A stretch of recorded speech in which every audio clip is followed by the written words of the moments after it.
Labadiena visiems mūsų kanalų su Žalgiriu žiūrovom, kurie žiūri mus į YouTube. Šiandien prie mūsų apskrito stalo šiek tiek daugiau, likom, kažkada pradėjom 4 žmonių formatą, turim tokį įdomią temą ir kiekvieno turbūt požiūris iš mūsų svečių tam tikrą tą sritį, kurį aš manau geriausiai išmano, žino. Tai šiandien jums gerai pažįstami, bet dar kartą priminsiu, tai va čia man iš kairės būtų kultūrologė, profesorė Rasa Čepaitienė, istorikas profesorius Tomas Baranauskas, fizikas, kultūrologas, fizikas pagal išsilavinimą šiuo atveju, filosofas Vytautas Rubavičius ir eksparlamentarų klubo prezidentas Henrikas Žukauskas.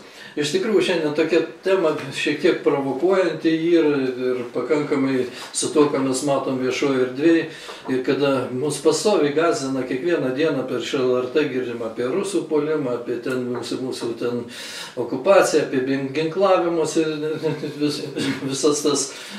Ir jau darosi, bent žinau, pas mane gaunas gal kaip priešgina charakterio, kad aš pradedu galvoti kitaip. Ir šiaip jau šiandien tokią ir temą pasirinkom. Ar mums reikia bijoti Rusijos okupacijos? Kadangi prieš tai parašiau tokį straipsnį, jis ten susilaukė pakankamai toks prieštaringų vertinimų, bet vis tik tai pasikartosiu, kuo mus labiausia gąsdina, jeigu mūsų okupuos rusai. Pirmiausia, žudymai, ką mes jau turėjom 40 metais, trėmimai ten yra. Ir dabar todėl šiandien pradedam nuo istoriko. Kadangi ateis okupuos Lietuvą rusai ir pradės mus žudyti. Bet palaukit, aš dabar iš aukštų mūsų pareigūnų, buvusio krašto apsaugos ministro, vienos iš įtakingiausių Lietuvoje partijų, Lauryno Krikščiūno, kuris vadovauja konservatorių partijai, girdžiu apie tai, kad ateis Kasčiūno vyrai ir mus sušaudys, visus tie, kurie yra nelojalūs. Viešo erdvėje girdžiu tokius, skaitau informaciją, kurios niekas nepaneigė, šaulių organizacija sudarinėja sąrašus, kuriais bus susidorota. Ten esant kažkokiam tai konfliktui. Jokia teisėsauga į šitus pasakymus nereaguoja. Palaukit, šitos kalbos eina ne kažkur tai mūsų kaime po pirties susėdusių vyrų prie alaus. Kalba aukščiausi valstybės pareigūnai. Man tada kyla klausimas. Tai ko man labiau bijoti, atėjusių girto ruso, kuris mane šaus, ar atėjusio neadekvataus kažkokio patrioto, kuris prisiklausęs Kasčiūno pradės ten žudyti. Tremtys.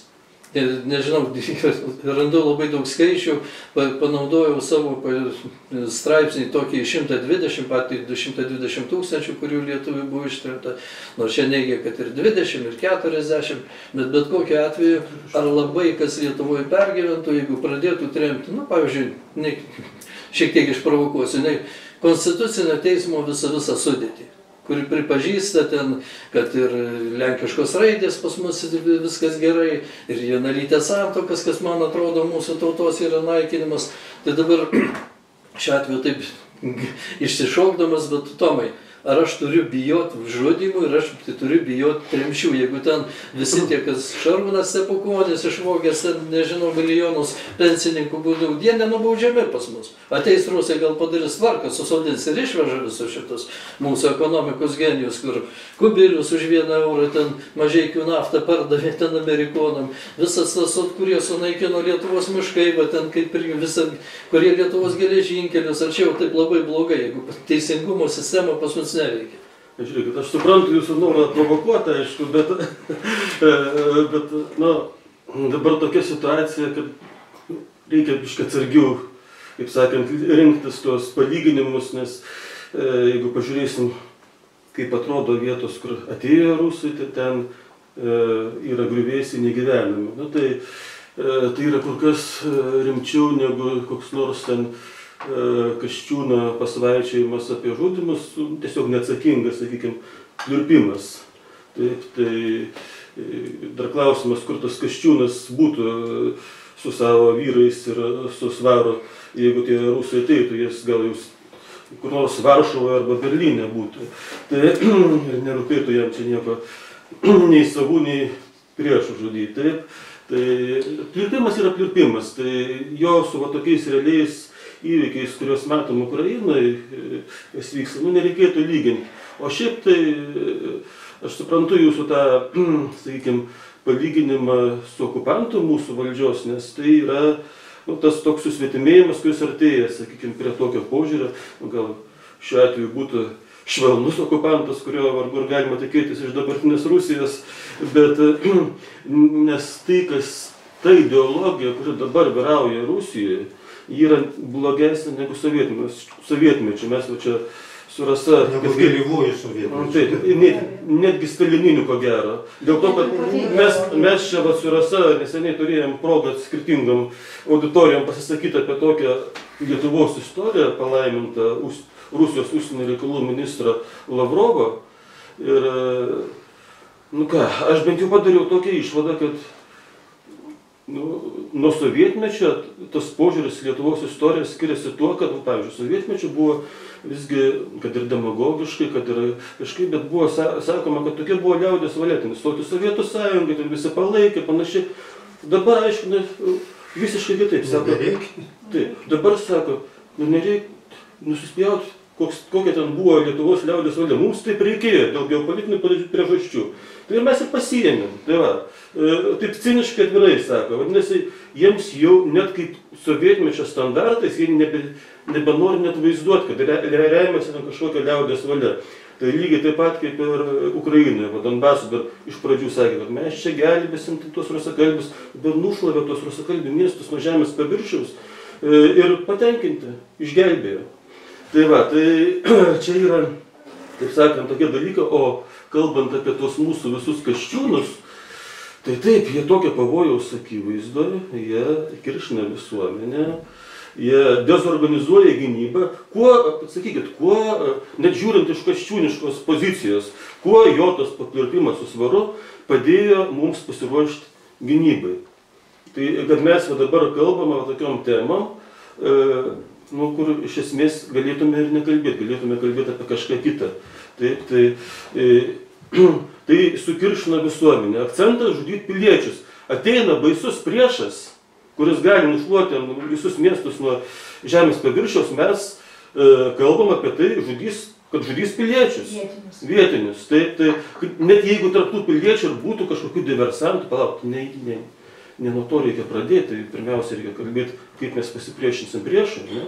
Jeigu ten tikrai bus kažkoks diversantas, tai visų pirma jis ne pagal pilietybę apibūdintinas, o kaip diversantas, ne pilietybė akcentuotina šitoje vietoje. Tai, jeigu tikrai, kaip paskui ten Kasčiūnas išsisukinėjo, jis ten kažkoks atsiras, kuris šaus mums ar taikės iššauti į nugarą, tai tvarkykite su tais, kurie šaus į nugarą, bet Svaras ten, tas vadinamas dainininkėlis, kalbėjo apie žmonės, kurie rašo Facebook'e, kad ne viskas vienareikšmiška, jis į tuos nusitaikęs.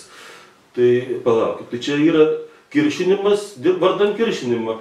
Tai nieko nepadeda stiprinti gynybą, tai kenkia tam. Tai jeigu žiūrėsim pagal tokį rezultatą, kad pakenkia mūsų gynybai, tai štai kur yra tikrieji diversantai. Jie yra tikrai diversantai. Gerai, tik tai vienas,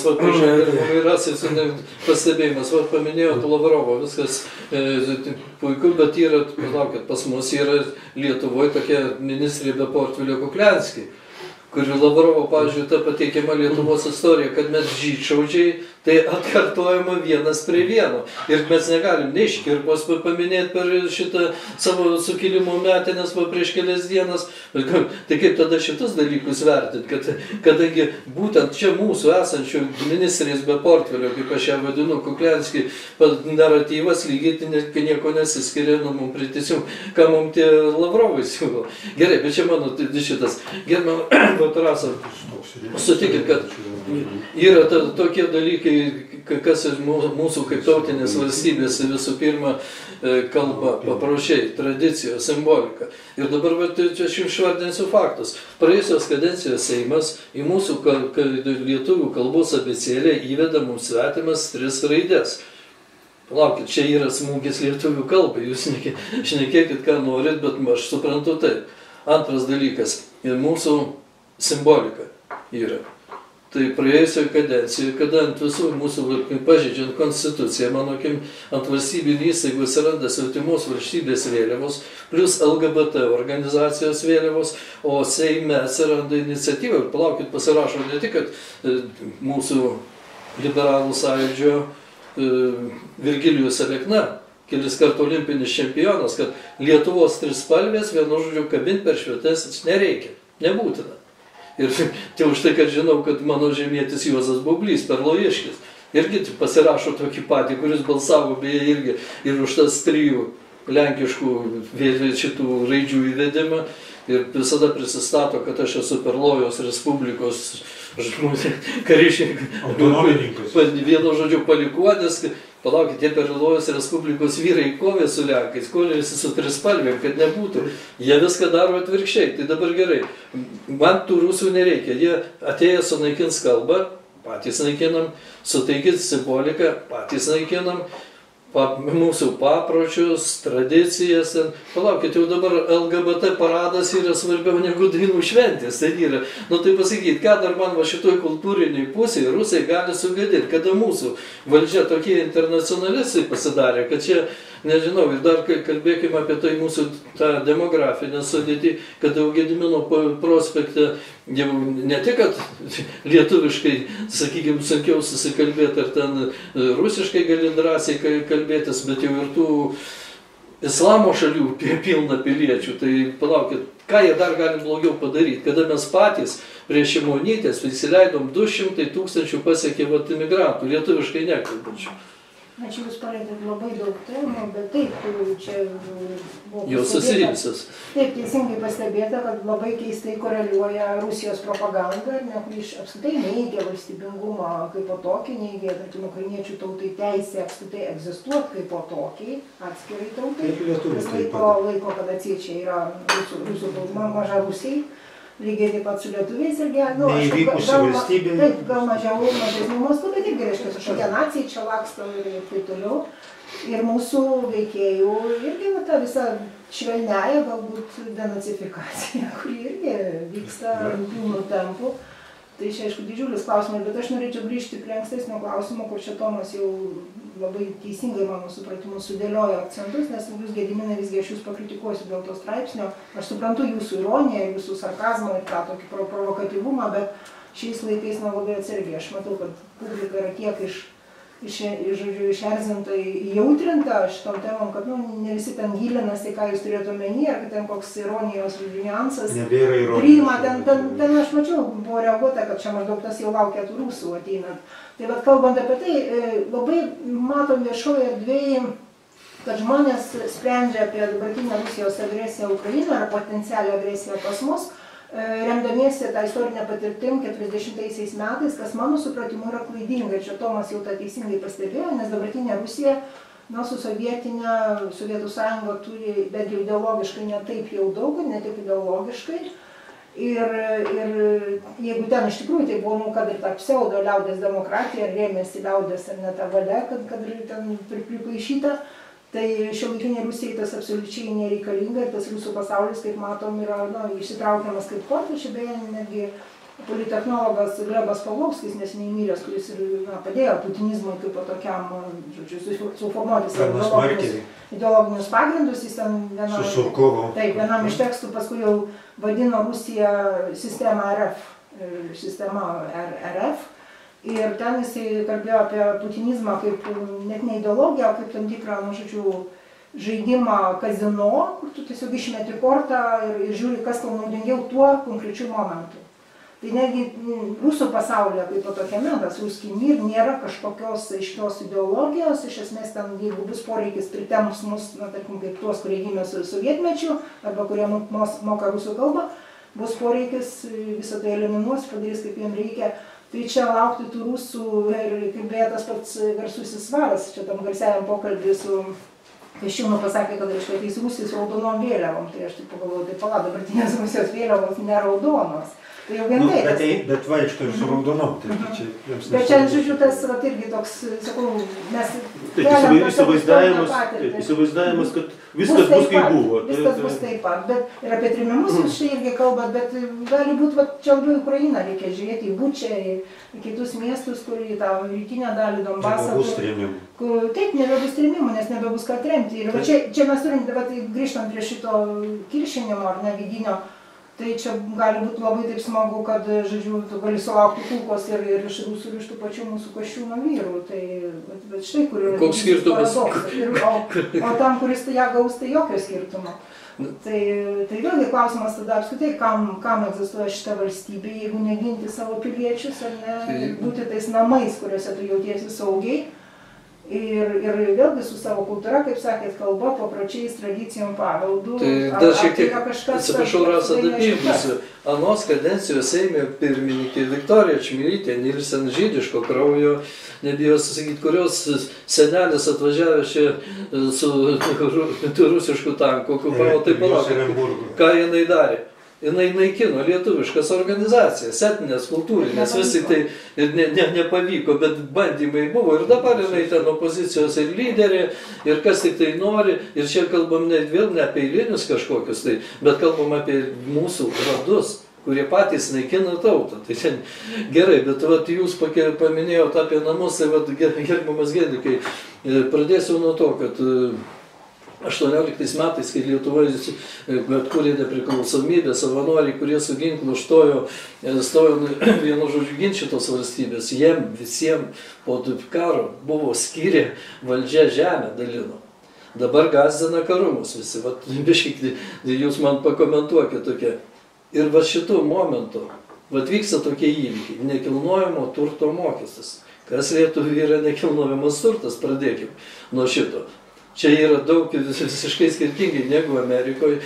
Amerikos lietuviai reikia, kad palaukit, jūs įsivesit taip, kad pasidarysit vienu žodžiu taip kaip Amerikoje. Kol jūs gerai gyvenat, viskas išėjot į pensiją, nesugebat sumokėti iš jūsų atiminės tuos butus. Tai va, kai sako, ateis rusai, apmokestins, atims, jau dabar mūsų valdžia padaro. Ir negana to, kad vienu žodžiu, aš ir sakau, kad jeigu kalbam apie kiršinimą, tai kam šitų momentų daryti tokius dalykus.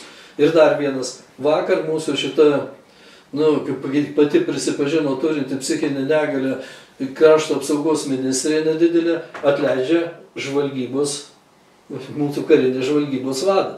Man čia iš karto 40-ųjų metų asociacijos. Skučas, Pavilaitis, Statkus, va tie, kurie sušaudė. Kaipgi keičia pirmiausia ne kažkas kitas, būtent Lietuvos valdžia atiduoda rusams sušaudyti. Tai kas čia daros? Čia požymiai, kad artėjam karui, bet mūsų pačių valdžia pjudo mus pačius, žvalgyba nuima, ten kažkokį tai žmogų krašto apsaugos ministrų, ten, yra toks liaudį pasakant, beždžionę su granata pastato, kuri ten neaišku ką daro. Sukritikuokit jūs mane ten yra, tegu ironizuoju ir tikrai nelaukiu tų rusų, bet pasakykit, kad čia nerimti dalykai, tai kad nesąmonė šneku.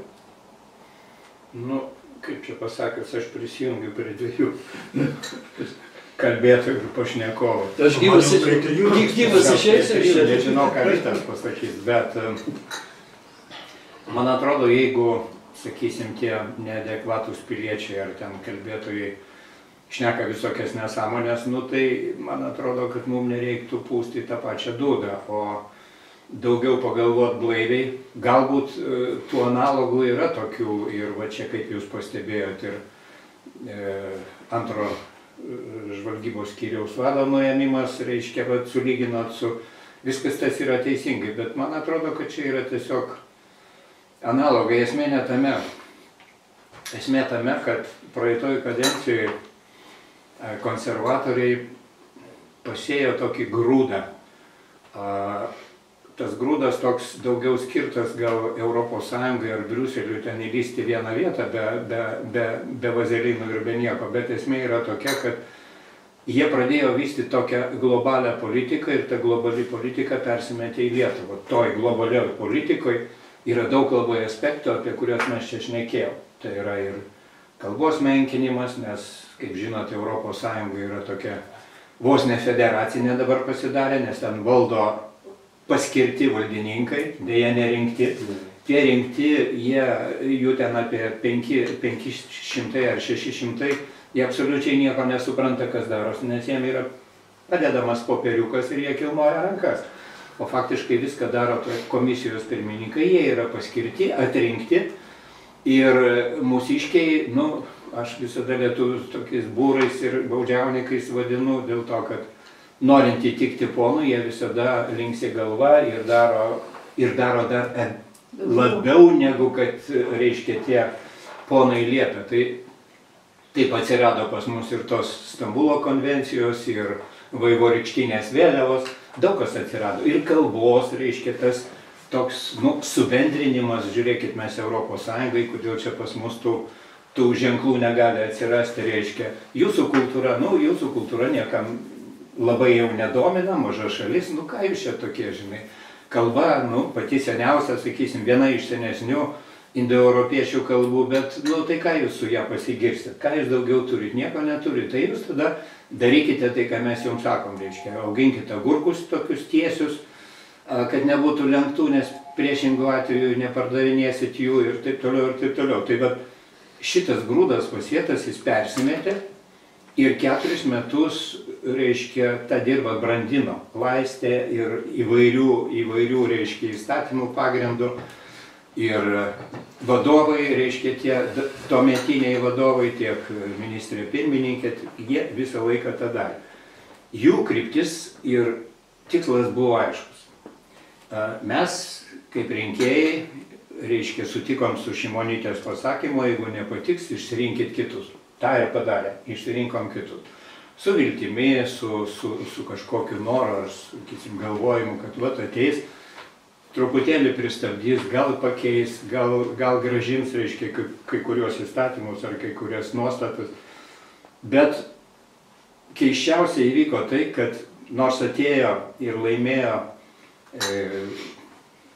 pavadinčiau adekvati, galinga partija, kurios, reiškia, ideologija yra socialiniai klausimai, reiškia, lygybės, ten darbininkų klasės ir puoselėjimo klausimai, bet iš esmės, viskas išsigimsta. Taip kaip konservatizmas išsigimė, taip ir socializmas. Socialistų partija, dabartinė ta socialistų partija, jinai išsigimė ir visą savo veiklą pradėjo nuo melo,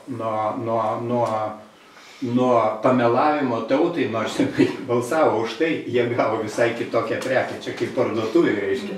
Tu gauni supakuotą, paskiau namie atidarai, žiūri, kad apgavo tave, reiškia, ne tą idėją. Atidaryti, džiaugtis visą laiką. Ir atėjo šitie ir esmė kokia pasidarė. Jiem gal tos ideologijos briuselinės gal reikia, gal nereikia, bet jie tęsia šitą liniją. Bet iš tos adekvačios partijos buvo sudaryta koalicija su kitom partijom ir gavosi neadekvati vyriausybė. Nes pažiūrėkite, kas vyksta. Kiekvienoj ministerijai, aš jau nekalbu apie kompetenciją. Kompetencija tai yra toks žodis, kuris, išreiškia gal protą, gebėjimą vadovauti, žinojimą ir taip toliau. Lojalių partijom arba grupėm žmonių, reiškia, kompanija, kuri pavadinta vyriausybė. Apie ministrą pirmininką nešneku, reiškia, jo pareigos vadovauti ten visiems. Bet pažiūrėkite į visas ministerijas. Aplinkos ministerijai vadovauja žmogus, kuris, kaip čia pasakius, ne tai, kad tausotų, saugotų, jisai iš esmės naikina viską. Apie miškus nekalbu. Statybos leidimai leidžiami kažkokie piariniai burbulai, kad girdi jau čia greitai jų neliks. Į savo patarėjus priminėja, reiškia, gamtos apsaugos patarėjus arba, sakysim, priminėja brakonierius. Esmė apie kitas ministerijas. Paskutinis šūvis savo į koją, tai yra vakar karo ministrės, reiškia, paskelbta, reiškia, tokia naujiena, kad jinai įspėjo vokiečius, kad girdi, žiūrėkit, saugokitės, nes ateina rusai, kurie ir jum ir mum pakenkia. Tai aš pradėjau galvoti, aš pradžioje nesupratau tai, ką jį nori pasakyti, bet paskiau aš pradėjau suprasti, kad jinai įspėjo, kad Rusai atėjo ir fašizmą nugalėjo ir jai labai gaila šito, jeigu būtų nenugalėta. Tai žiūrėkit, tada rusai būtų, reiškia, gal patyrę kažkokiu nuostoliu. Mūsų prilygino Lietuvos, reiškia, okupacija, prilygino fašizmo atėjimui ir tam pasaulio nukariavimui. Aš nesuprantu, kaip ministrai gali šitaip šnekėti. Aš suprantu, kad jinai ne užsienio reikalų ministrė. Jeigu Trumpas gali. Dar matyti istorijos pamokas pramiegojo mokyklų. Jinai iš viso, kaip čia pasakęs, dar klausimas, jeigu būčiau toks vaikis, tai aš paklausčiau, ar jinai baigė tą vidurinę mokyklą. Nes esmė yra tokia, negražu kritikuoti žmogų, kaip pats nesi ten ministro ir visa kita, bet esmė tokia, aš netgi, sakau, parašiau, kad tu įsigyk tą atstovą spaudai ir tegul jisai ten šneka, o tu galėsi jį kontroliuoti ir sakyti, kad čia ne mano nuomonė. Bet jie patys lenda į eterį, pažiūrėkite. Esmė yra tokia, kad jie pasidarė kažkokios žvaigždės. Ir jiem be eterio, bet tai, kad jeigu jų šiandien neparodys per televiziją, tai šakės, baigėsi karjeras, suprantat? Aš apie visas ministerijas tą galiu pasakyti. Bet noriu pasakyti, kad atėjo, pilnai pritariu profesoriui, kažkokiu pliurpalių kompanija, suprantat, kurie eterį naudoja savo žinomumui gal didelį, bet absoliučiai nepadeda valstybei. Va dėl ko man gaila, suprantat? Gaila dėl tos valstybės. Užsienio reikalų ministras, reiškia, ką tenais išdarinėja irgi, suprantat, tu viską turi daryti, kad valstybei būtų gerai. Aš jau nežinau, aš tą frazę visai kartoju, kad Lietuvai būtų gerai, bet esmė yra tokia, kad toks vaizdas, kad viskas užmiršta.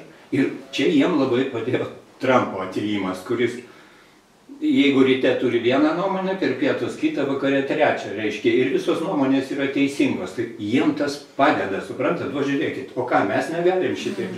Tai vieną dieną, reiškia, Trumpas blogas, tai kitą dieną Trumpas geras. Ir jeigu dabar, jisai privertė gal tą NATO, reiškia, ten visą šalis priimti tą nutarimą, kad iki 5%, tai koks Trumpas geras, ne? O kas buvo prieš tai šnekama, kažkokia tai nuoseklumo, aš sakau, visada stebėdavau Seime, kaip ateina nauja vyriausybė, užsienio reikalų klausimai turi turėti testinumą, jie negali keistis kiekvieną dieną kaip oras pas mus šiandien. Žiūrėkit, saulė. Dar kariausiam dėl Taivanio su kiniečiais. Ir kiekviena vyriausybė šitą truputėlį pakoreguodavo tą dokumentą ir jį vykdydavo. Aš mačiau paskutinį dokumentą, dabar aš jau jo neberandu, reiškia, kažkur tai jisai pradingo, bet naujų kaip ir nėra, bet naujų ir negali būti, nes niekas nežino, kokia pas mus ta užsienio politika, kur mes einam. Mes kovojam su Kinija, tai dabar, reiškia, Vokietijai įspėjom, mes gelbėsim tą Vokietiją, nesuprantat, kitaip čia gali... Baltarusijai naują prezidentą išrinkom jau... Su Baltarusiais, reiškia, jau, provokuojam, kur tai galim ten durniau. Galim ten provokuojam. Tai esmė yra tokia, kad ne tai, kad nėra tęstinumo, yra iš viso kažkoks durnizmas paprasčiausiai. Aš kitų žodžių neturiu. Tai aš pabandžiau palyginti, kas buvo blogai ir kas atsirado naujo dar blogiau. Gerai, šitas įdomus Vytau, tai ten, tik tai čia prieš kelias dienas pats skaičiau profesoriaus Gylio tokią mintį, kai kuo sistema arčiau kracho, tai tuo jinai daro daugiau kvailysčių. Tai čia tiesiog, nes kaip būtų pats sąjūdžio žmogus, ten yra sąjūdžio susikūrimas, vis tik tai mūsų visa ta ideologija to meto ir kur mes siekiam ir atsispindėjo mūsų toj konstitucijai, tai buvo mokslo, akademijos žmonių paruošta. Dabar, kai mes kalbam, tai matom, kad specialistų savo srities visi atleisti. Kas vadovauja tiem patiem geležinkeliam, kas vadovauja, čia jau paminėjo aplinkosaugos, tęs, bet visose srityse, kur kažkas buvo sukurta, kur dirbo specialistai, padarė, urėdijos generalinį, taip pat Lietuvos geležinkeliai, kurie Europos Sąjungoje buvo pirmi urėdija, Jelio universiteto Amerikos buvo pripažinta geriausia miškotvarkų užsiimanti pasaulio įmonė. Visur reikėjo padaryti reformas, visus atleisti, geriausius savo specialistus. Aš galvoju, kuri čia valstybė, gelbėdama savo tautinę valstybę darytų. Ir kas čia daros, jau ne vieną kartą šnekėjau, kad specialistų valdžioje neprileidžia pas mus. Tai kas čia per tie, dabar tą, ką Genrikas sako, pasižiūrėkim, ar turi politikai vieni kitus keisdami, ten yra po rinkimų savo, išsiugdė tos srities specialistus, kuriuos galėtų statyti ministrais. Nes nereikia šito daryti. Tai pratęskit mano kalbą, ten iššaukiu ugnį į save, kad čia... Jo, bet yra čia labai daug dalykų paliesta ir iš vieno taško, jeigu žiūrėtume tam tikrom nuostatom, tai yra labai teisingos kritikos. iš kitos tarsi negali apie tai kalbėti, nes jauti, kad net pats tavo kalbėjimas, na, jis yra toks antivalstybinis ganėtinai. Tai aš noriu... Vatnikas. Putinistas, Kremlius. Aš noriu tai pasakyti, kad ir ypač dabartinėmis sąlygomis yra labai pavojinga gretinti kažką su okupacija, su pačiu okupacijos vyksmu arba galima ir negalima Rusijos okupacija. Net jeigu mes ir matome, sakykime, sistemą mūsų, bet kokį blogumą, tai mes jos kracho nepamatysime. Nes galime pasakyti, kad tuo krachu bus pasinaudota ir dedant kryžių visai valstybei, mes net nespėsime pamatyti šito kracho. Ir čia yra tokie keli dalykai, kur mes net kalbėdami apie tą Rusiją, Rusijos grėsmę, kuri yra visiškai faktinė, ji yra egzistencinė, sakyčiau, ir ontologinė, mes tą patirtį istorinę turime, mes žinome, kas yra, bet mes dar nesuvokėme, kad čia yra ne Rusijos ta grėsmė, o Maskovijos, ką labai gerai suvokia ukrainiečiai, kurie savo pagrindinius priešus Maskoviais ir vadina. Čia yra ordiškoji prigimtis. Ir ordiškoji prigimtis, kuri ordos genetika ir genetika, imperinė genetika, kuri įsiliejo į tuos slavus, Kijevo slavus, kurie nuėjo į tą ir po to buvo 250 metų perdirbinėjami šitos, ir jeigu čia vėl Gumiliovą dar prisimintume, perėmė tą jų mentalitetą ir valdymo struktūrą ir todėl, ir visą istorinį, kultūrinį tą palikimą, jos logika yra tokia: plėstis, plėšti ir žudyti. Tokia logika. Ir tik tai aprimsta tą logiką, prasideda kažkokie dalykai, pavyzdžiui, nukariavus Sibirą ir ten išnaikinus daugą, tada įsikūrė šiek tiek ramiau pagyventi, kol po to reikia atplėšti iš Kinijos dar žemę ir taip toliau. Tokia logika. Ir čia jokios ideologijos, ideologija vienaip ar pridengia ar kitaip, bet visi valdytojai labai supranta, kaip reikiamų metų pakelti visą tą masėje glūdinti paveldą, tą paveldą, tą loginį, kurio logika yra plėšti ir šitą. Ir kai paklausiu kokių rusų ar dar pilna tokių žinių, mačyt, Chachlov ir viskas. Iš kur tas? Ir negali suvokti, juk nei mokykloje, nei sovietiniai, nei tarybiniai mokykloje nemokė šito. Čia yra daug gilesnis tas sluoksnis, kurį galima pakelti tam tikrais būdais, ir Putino ir aplinka labai puikiai šitą padarė. Ir beje, kas įdomiausia, kad toj aplinkoj, aš turiu omeny Duginą, Surkovą, čia dar kitus paminėtus galima, puikiausiai pasinaudojant visą dabartinę vakarietiškosios dekonstrukcijos, posttiesos ideologijomis, filosofinį, ten kai skaitai tekstus, žinovui staiga matai, Derrida, Baudrillard'as, čia šitie amerikiečiai, čia dekonstruktyvistai, ir tai puikiai į geopolitiką viskas suvedama. Ir tada jau galų gale ateina Putinas ir pasako vėl tą tiesą, visą šitai tarsi suvirškinęs pasako, kur rusų kareivio batas, ten ir mūsų. Ir staiga matai, ką daro šita publika, kuri susirinkusi tarsi ir iš vakariečių pusę, audringi plojimai. Nes labai tarsi šmaikštus, čia ne šmaikštus pasakymas, čia yra tiesos, tos imperinės logikos tiesos apraiška, ir ta logika, kuri labai aiškiai matoma šitoje Ukrainoje. O Lietuvos požiūrių, tai ne tai, kad mes bijotume ar nebijotume, vėlgi tas lyginimas bijoti ar nebijoti mirties. Čia yra toks, iš tikrųjų per daug galbūt provokuojantis, bijai to ar nebijai mirties. Kaip čia gali dabar pasakyti? Tai okupacija yra mirtis visiška. Ir nebebus, ta imperija nebedarys klaidų, palikdama nacionalinius dar problemas ateičiai. Iš tų mažųjų nebeliks problemų.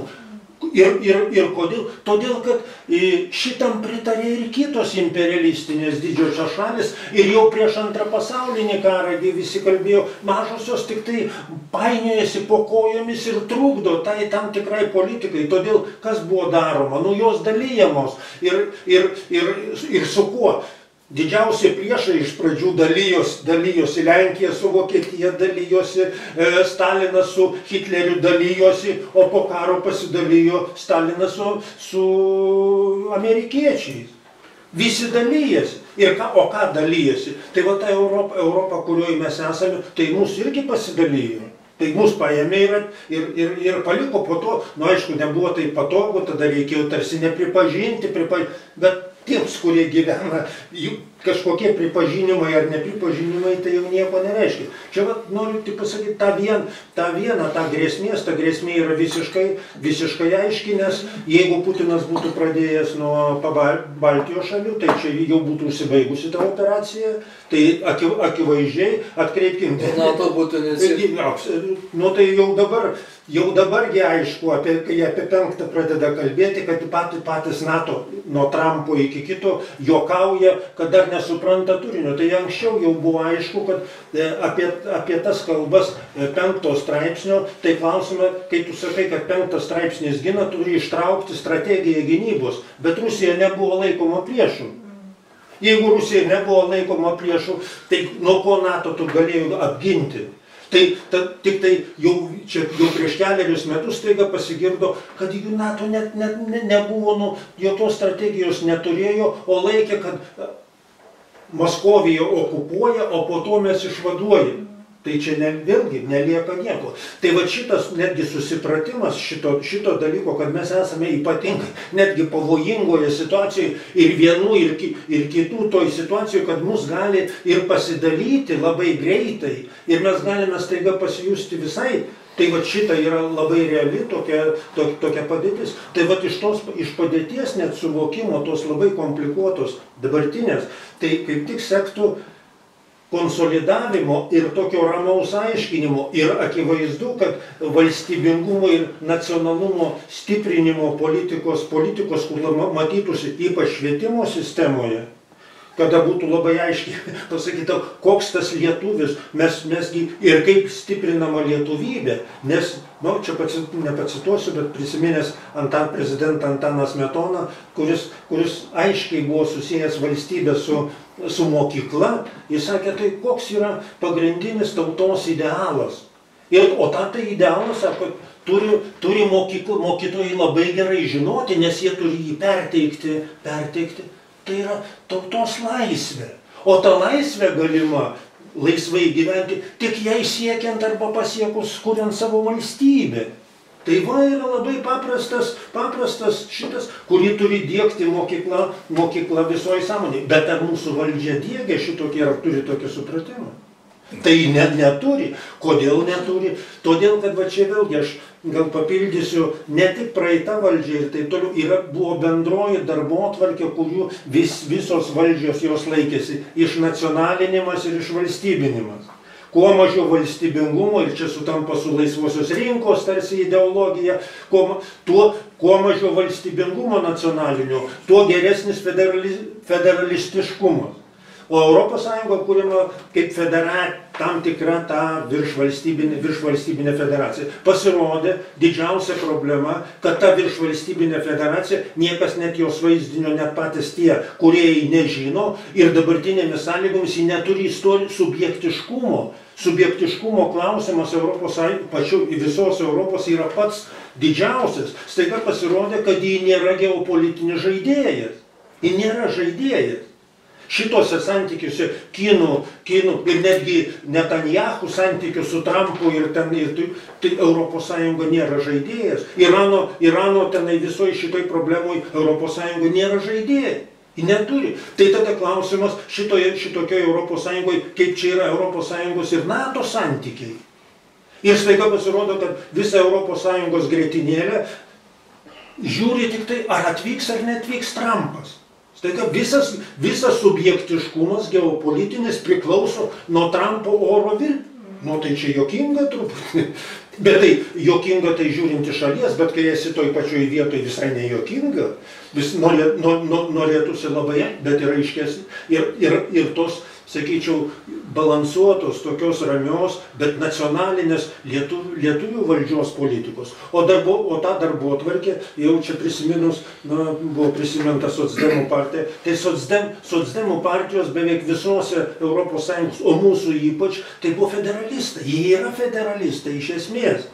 Jie yra ir jie ir bus ir už abėcėlę, ten vienas kitas gal ne, bet tylomis. Bet va toj dabartiniai, toj situacijai, tai visi stengiasi dar savo atplėšti ir kažkam tai patarnauti. Tai abėcėlėsgi keitimas, Lenkų šito, tai yra polonizacijos atgaminimas. Ar polonizacijos gaivinimas padės mums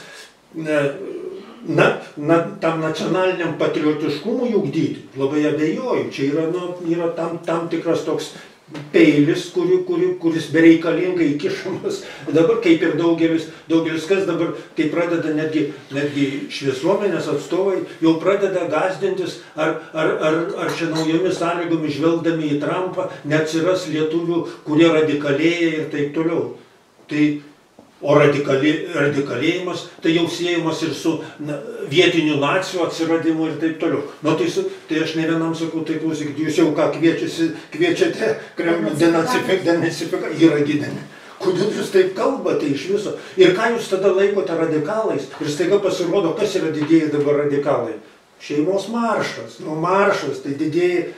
Tai reiškia, vėlgi, kam? Kokia politika, kokios nuostatos, ne tas laikas, kad čia dabar kalbėti kažkokias tai nesąmonės, kada reikia labai aiškiai telktis, labai aiškios politikos švietimo srityje, sveikatos apsaugos srityje, krašto apsaugos srityje, tai be kažkokių, bet vėlgi ir krašto apsaugos srityje, ne tai, kad skiri šimtus milijardus, ir visiškai neaišku, koks yra kariuomenės būsimos vaizdinys, kokia jūs čia kariuomenė dabar formuojate, atsižvelgiant į ukrainiečių patyrimą.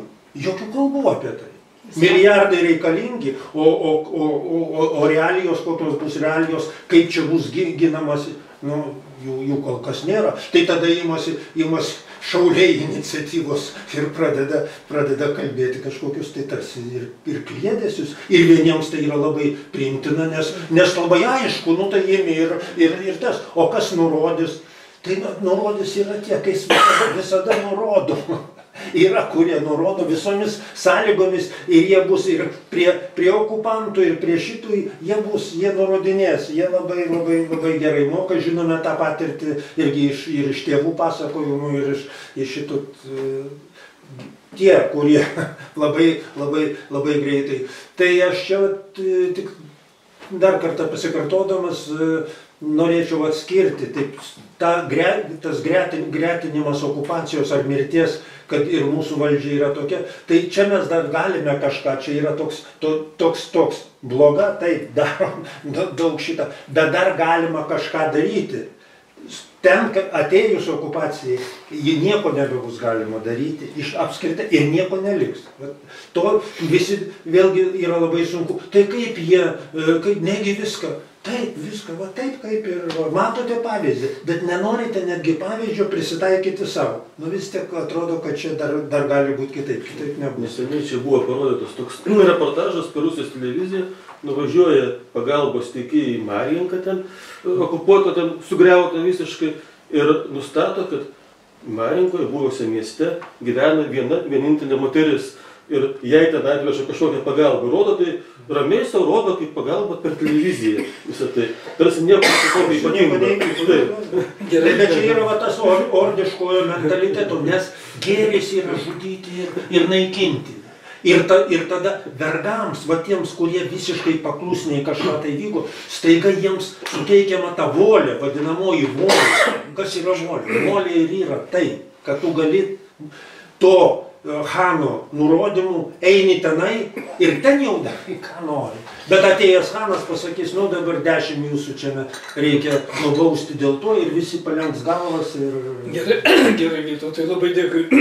Tokius taškus sudėjai, atsiprašau, šitiek, kad užkimau, bet gal dar liko, mes laikas labai greitai ištirpo, bet matau, kad susivedėt kiekvienas dar kažkokiu papildymu po kelias minutės, tik tai va čia galbūt užsiminiai apie tai, kad konsoliduoti. Turbūt ar mes galim susėdę čia, pergyvendami dėl Lietuvos, konsoliduoti. Kada vat, Šapokos istorija pas mus jau nemokama mokyklai patriotizmo, kada atsiranda kanklėm grojantis ant tautinės dainas dainuojantis, pasako, aš Lietuvos neginsiu, tai vat yra, tai iš kur tų patriotų suras.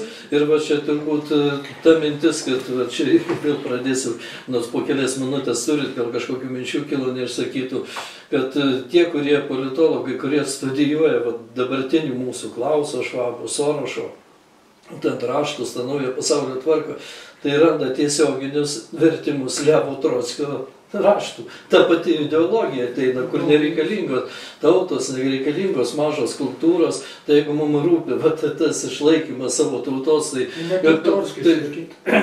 tautinės valstybės, tai gerai, valdžia turi pradėti. Nu, tai ar mes turim čia tokį gražų ir aukštą, į ką aš turiu remti šiuo atveju, nuo ko mes turim pradėti? Nes vėl pasikartosiu, ta Jusino Marcinkevičius, ar turi šitą žemę Lietuva savo šeimininką, ten yra. Ir kitas dar buvo Laisvės premijos laureatas, kuris pasakė, kiekvieną dieną tęsęs kova už Lietuvą. Ir ką mes turim daryti? Teisingai, kad nenoriu aš jokių čia rusų matyti, nenoriu jokių okupantų ir noriu, kad mes susitvarkytum, bet nuo ko pradėti, jeigu mes valdžioje turim tokius, nu, nepykit klaunus. Tai Tomai, pasakyk savo. Čia klausimas labai fundamentalus. Nu, o ką daryti, mes turim juos. Tai, aišku, aš manau, kad jeigu taip jau atidžiau žiūrėtume tą valdžią, ten pamatytume vieną kitą žmogų, kuris gal adekvačiai viską supranta, ką daryti su tais, kurie daug kalba, daug pliurpia, bet nesupranta nei ką kalba, nei ką pliurpia. Tai aš, pavyzdžiui, aš manau, kad net patys socialdemokratai rastų savo tarpę kažką geriau išmanančią krašto apsaugą negu Šakalienė, nes kai aš išgirdau, kad Šakalienė siūloma paskui ir patvirtinta krašto apsaugos ministrė, tai aš supratau, kad socialdemokratai visiškai nesuvokia laikmečio, visiškai nesuvokia savo atsakomybės, kad jiems kalbos apie galimą grėsmę yra tik tai kalbos, jeigu tokiu metu gali pasiūlyti žmogų, kuris gal tik tai fondų įsisavinimą išmano, bet jokių būdų ne krašto apsaugą. Tai ir dabar mes matom rezultatus, štai Šakalienė, tuo metu, kai mums labiausiai reikia, kad politiškai čia bent jau būtų stovėtų, ne dėl karinės galios, bet gana politiškai stovėtų tą vokiečių brigadą, jis pasako tokį dalyką, kuris turėtų, jeigu tik tai pasieks tos vokiečius, jos tie žodžiai turi tiesiog sukrėsti, nes vokiečiai po antrojo pasaulinio karo pagrindinė Vokietijos problema yra tai, ne tai, kad jie nori atsikeršyti. Pagrindinė problema, kad jie jaučia kompleksą, kaltės kompleksą ir tai paralyžuoja jų bet kokius veiksmus, jie svarstė, ar mes galim siųsti ginklus į Ukrainai, kad jie vėl kariautų prieš Rusiją, jie jaučia kaltę. Tai čia jų yra toks psichologinė trauma, mes turim suprasti ir štai, kad ateina tokia, nežinau, kaip pavadinti, kvaiša, vadinant save krašto apsaugos ministrą, pasako, žiūrėkit, ką jie jums ir mums padarė. Palaukit, vokiečiai supranta, už ką jiems padarė, mūsų už niekam. Tai mes čia tokia figūrėlė šachmatų lentoj ten stovėjom ir nunešė ten nuo žemės nuviršius. Bet vokiečiai tai supranta, už ką jiems padarė. Dabar jiems primena, kad jūs atsikerškit už tai, kai... Palaukit. Bet mums ir vokiečiai. Tai čia yra visiškas nedėktas. Tokios moters paskirimas krašto apsaugos ministrė, tokius sunkiu ir pavojingų laikotarpių rodo visišką neadekvatumą, nesupratimą, kas vyksta. Tai jeigu socialdemokratai nieko nekeisdami daugiau pakeistų bent šitą priekvaišą į normalų žmogų, tai jau būtų šiek tiek kitokie socialdemokratai, jau būtų kažkiek rimtesni socialdemokratai. Tai va, mažas darbelis, bet jį galima būtų padaryti. Rasa, šitas buvo toks anoj kadencijai klausimas, kam priklauso Krymas. Tai aš pačią paklausiau, o Vilnius kam priklauso? Baltarusiam, Lenkam, mum, nes Vyčio centriniai aikštėje mes nepastatėm. Lietuviškumo mes čia netvirtinam. Dar daugiau mes pasus su Vyčiu jau atidavėm Baltarusiams, žinot šitą faktą, ar ne? Taip, bet aš noriu grįžti prie Tomo šitų lamentacijų į socialdemokratus ir prisiminkim, kad ir tą patį sovietmetį, tos mūsų komunistus, ar ne, kad netgi tokioje geopolitinėje situacijoje, kai Lietuva buvo priklausoma, bet vėlgi, jeigu pažvelgsim retrospektyviai, matysim, kad ir Sniečkus, ir vėliau Brazauskas, ar ne, kaip stiprus lyderiai, jie vis tiek pirmoje vietoje žiūrėjo Lietuvos interesų. Tas yra akivaizdu, kad ir paliekė tą dabartinės tyliosios kolonizacijos atveju, kas kieno Šimonytės, pačios patriotiškiausios partijos atstovės rankomis tai buvo padaryta labai tyliai ramiai per kelis metus. Kai tuo tarpu Sniečkus neįsileido šitų kolonistų iš plačiosios tėvynės, ką padarė dėja sudaužyta Latvijos komunistų partija, ką padarė Estai. Ir jie iki šiol turi tas didžiulės demografinės ir geopolitinės problemas. Tai štai reiškia, kodėl tada socialdemokratai, tas pats Paluckas, šiandien neturi tos ambicijos ir neturi to savo ideologinio paveldo šitos partijos autoritetų savo vidinių, ar ne, kad visų pirma, sudėtingose geopolitinėse aplinkybėse žiūrėti savo ūkio. Nu, jie gal tokie ūkininkai, jie ten mažiau ideologai, nu tai ir žiūrėkite savo ūkio. Bet kai mes matom, kad reiškia, kai mūsų ta pati patriotiškiausia partija savo buvusi pirmininko asmenyje, reiškia, statėsi, pirkosi Pilaitės Egynuose, paaiškėjo, kad dabartinis socialdemokratų lyderis irgi turi užsienyje ten savo nekilnojamo turto ir plantacijų ir taip toliau. Tai aš sakyčiau, kad šitas yra mentalitetas, irgi galbūt remiantis tą istorinę patirtim, kad maus į tą užsienį, maus į tą savo nekilnojamąjį turtą, kurį ten, manau, kad ne vienas ir medu yra įsigyję. Čia mes tik tai laša jūroje, ką žurnalistai iškniso apie tą Egyną. Ir aš manau, kad tai labai smarkiai pakirto konservatorių tą, žodžiu, autoritetą, kuris vis dar buvo laikomas, kad maždaug štai ta partija, kuri reiškia už laisvę, už Lietuvą, už Tėvynės sąjungą. Ir kai pasimatė, kad dėja, reiškia, perspektyvos kokios, kur link žiūrama. Tai štai, tai aš nežinau, aš šitoj situacijai matyčiau tik dvi alternatyvas. Čia jau buvo pasakyta, kad Europa ar Lietuva kaip federacija, federacinio to nutautinančio modelio kažkoks atplaiša, ar tiesiog jungtinė kažkokia tai teritorija, kuri visiškai šitų neaiškių dėsnių laikosi, arba Lietuva kaip tautinė valstybė. Bet kol kas panašu, kad per visus 30 metų, gal mažiau nuo įstojimo į Europos Sąjungą, mes dėjom tuo keliu, kur tos tautinės valstybės, nepaisant tų dar formaliųjų atributų, simbolikos, ar ne, liktų vis mažiau, o vis daugiau ir daugiau būtų to kosmopolitinio vaizdinio.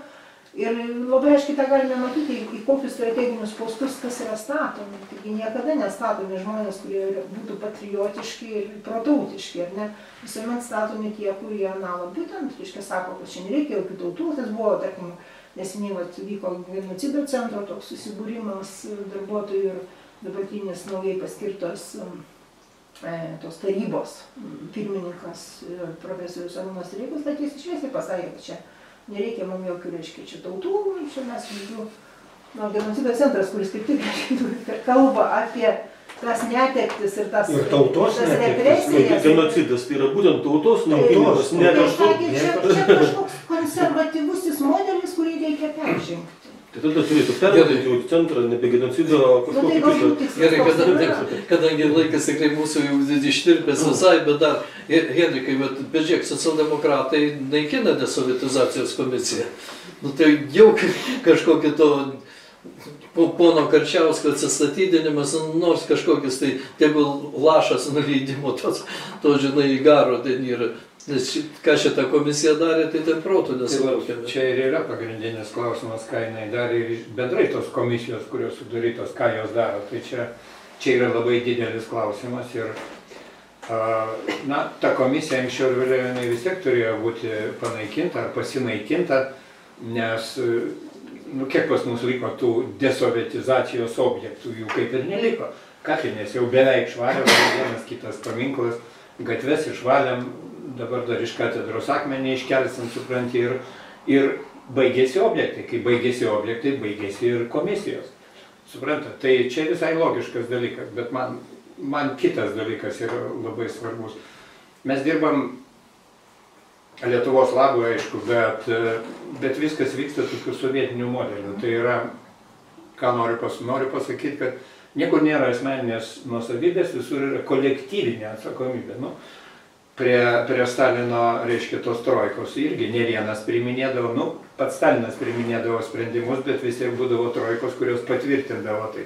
Tai pas mus krūva tokių komisijų, kurios yra, jos neneša asmeninės atsakomybės. Nu, pirmininkas Karčiauskas, pirmininkas pagal komisiją vis tiek viską daro, žinai, čia aš kaip jį beginčiau, ar, sakysim, mano draugas yra architektas, nuo senų laikų mes bendravom, bet esmė yra tokia, kad ideologiškai yra pasakoma, jūs eina ten, jūs padaro tą ir paskiau atiduokit sprendimą savo į mūsų genocido centrą, o mes jau patvirtinsime. Bet gali nebūti pirmininko tos komisijos. Gali nebūti pirmininko. Jisai vienas, aš senai jau kažkada tai jam siūliau, sakau, tu išeik ir kam tau reikalinga bet išėjau su visa komisija. Bet esmė yra kokia? Esmė, sakau, tos kolektyvinės atsakomybės turėjimas ir niekas už tai neatsako.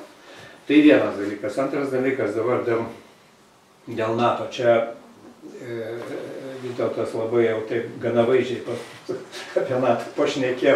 Aš visgi kažkaip raminčiau, kokią velnę mes tada stovim į tą NATO, kokią velnę mes šitos 5%, reiškia, dabar rinksim, mokėsim. Dėl politinius. Taip, aš suprantu.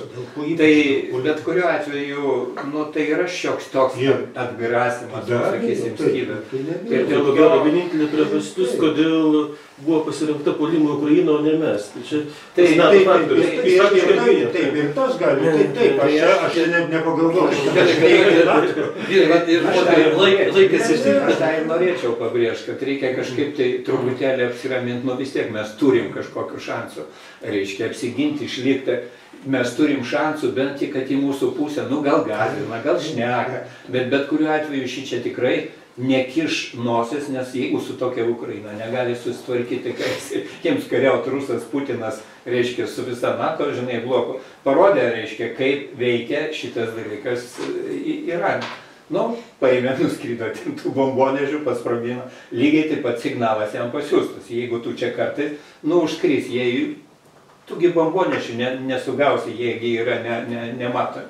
Atskris į Kremlių, pavarys keletą bombikių ir viskas. Tai man taip atrodo, aš toks idealistas, aš labai ir savo anūkam ir visiems aiškinu, nesijaudykit, viskas bus gerai. Ir tuo aš ir noriu pabaigti savo kalbą. Gerai, nesijaudykit. Kažkada, žinai, per rugpjūčio pučą mano žmona tuo metu gulėjo ligoninėje ir visi sigando, kas daros, tai atėjo, sako, daktarė pasakė, nebijokit, mūsų vyrai mus apgins. Tai buvo aišku, bet mūsų vyrai, lietuviai, Lietuvą apgins. Tai dar vieną sakinį pasakysiu, pabaigai.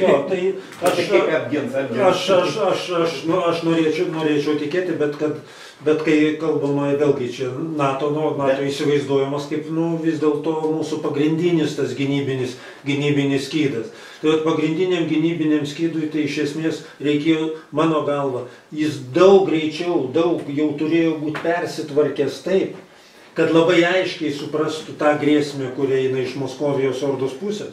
Bet dabar atsirado didysis Moskovijos partneris ir tai yra pats tas NATO pagrindinis veikėjas, tai yra Trumpas.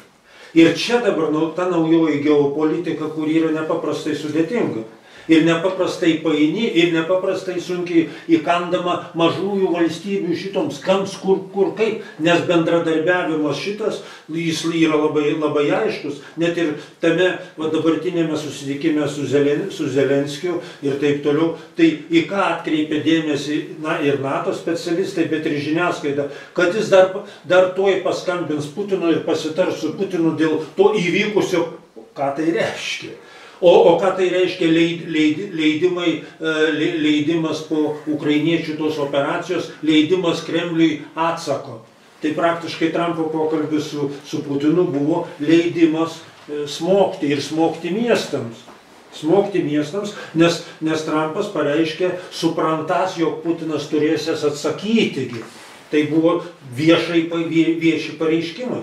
Tai aš šitoj situacijoje yra nepaprastai svarbu kooperuotis ir labai greitai kooperuotis Baltijos šalių, Lenkijos, Šiaurės šalių, dar tokią gynybinę, vidinę gynybinę, kuri greičiau reaguotų ir greičiau suvoktų į grėsmės. Nes tos grėsmės nebūtinas, kaip mes sakome, Rusija neturi jėgų dabar užpulti, nes yra įklimpusių Ukrainoje.